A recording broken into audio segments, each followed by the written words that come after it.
qui lui accorde le bénéfice du doute ou le traite avec la même indulgence dont a profité Barack Obama pendant plus de 8 ans. Et pourtant, Trump a changé son discours sur l'Europe. Il a découvert qu'il avait des alliés sur le vieux continent. Guido Lombardi est un proche du président américain, à tous les sens du terme. Il est proche géographiquement parce qu'il vit dans la Trump Tower depuis des décennies. Et puis au sens figuré, car c'est un ami de 30 ans qui sert au président de Missy Dominici. On lui a demandé, il passait à Paris, s'il comprenait que les Européens soient déstabilisés par le nouveau président américain. Écoutez sa réponse.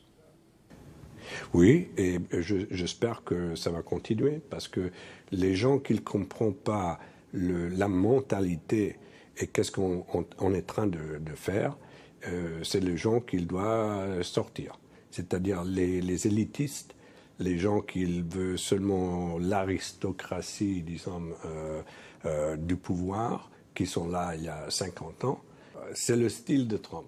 Il y a toujours des surprises, toujours avoir quelque chose de complètement nouveau que les autres ils n'expectent pas. C'est déstabilisant pour les personnes qui ne comprennent pas le jeu. Mais comme vous avez vu avec le président chinois, M. Xi Jinping, je pense que le chinois, comme pas mal aussi les orientaux, ils ont une mentalité un petit peu plus voisine à la mentalité de Trump. C'est-à-dire, c'est une mentalité d'homme d'affaires.